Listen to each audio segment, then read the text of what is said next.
The reason I think I got Resistance Fighter of the Year is because I've done a lot of work with trying to manage resistance in my area, and we had kochia come in, and I worked with Syngenta to get some samples back into their Florida plant to discover if there was resistance in the kochia, and then we've been doing a lot of work with pre's and a lot of different things to make sure that we really manage the resistance in our area. What it's meant to me to be a resistance fighter is it's just an amazing experience. You get to meet so many people, to talk to different growers. You get to do a blog and be part of something that you don't really know until you've talked to a person if they've read the blog. But then some guys read the blog and they tell you, "Oh, I read this article that you wrote or that you talked about, and really enjoyed just listening to you tell about your story." And that's the best part about being a resistance fighter, because it really is your story about what you're doing to help the people that you can work with, and then all the growers, in the nation, because everybody's facing the same problem. We're all facing resistance problems, whether it's kochia or palmer amaranth or tall water hemp. We're all facing a different, a resistance problem. They might be different, but they're all the same. So the most important thing is to be able to visit with people about what they're doing, getting some perspectives, because as some of these weeds become more resistant, they also move. So some of the weeds that are in the eastern part of the state of Nebraska are moving to the west, and some of our western stuff is moving to the east.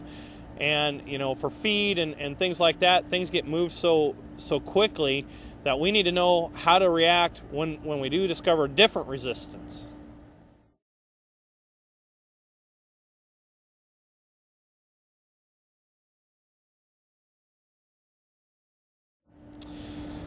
Well, I don't know that there's a secret to managing resistance.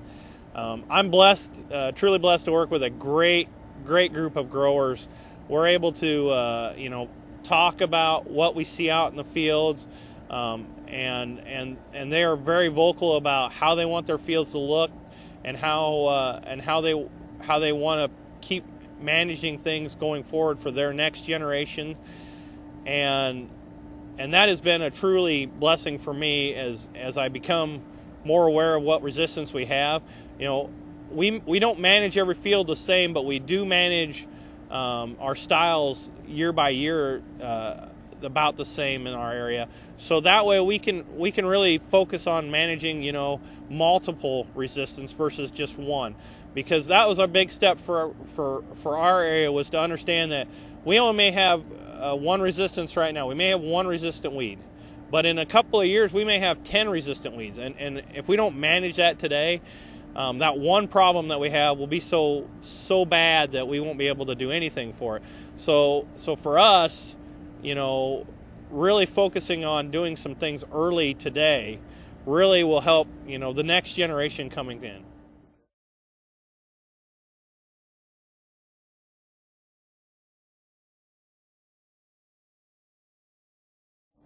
I think the best part about being in Vero Beach was just the interaction with some of their soil scientists, their weed management scientists out here. Just the concepts that they use to make sure that they're not just testing Syngenta stuff. They're testing multiple companies, and they're making sure that we're not just the people that have that they don't recognize, just say we have the best product.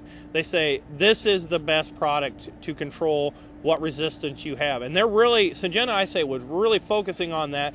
And from Vero, I really got a good understanding that they are really out to make sure that every farmer, every customer of theirs really understands what they need to manage resistance. And I mean, it's been an amazing experience.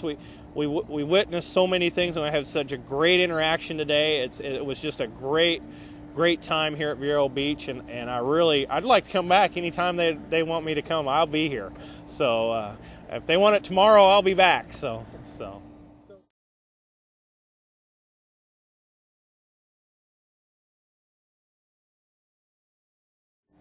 Yeah, I don't know if there's one thing that really stuck out. One of the things that really did stick out for me was we were in the one of the greenhouses, and they were testing for some disease resistance in Louisiana, and they were doing some tests with that. And the most interesting thing that I got out of that whole deal was, like I said, they weren't just testing their own product. They were testing multiple products to see what worked best for the farmer. So they can tell the farmer, use this product. Don't use our product, use this product, which it may be a competitor product, but then they're also being able to look at it and say, okay, so this product isn't working for us, so what can we come up with next, or what can we use, what multiple modes of action can we do to manage this? And that was the most interesting thing for me. Even though it wasn't a weed resistance thing per se, it was still a resistance that we're going to be faced with in a few years. And I thought it was really interesting that they're really on top of it, trying to manage it up front versus trying to catch up later.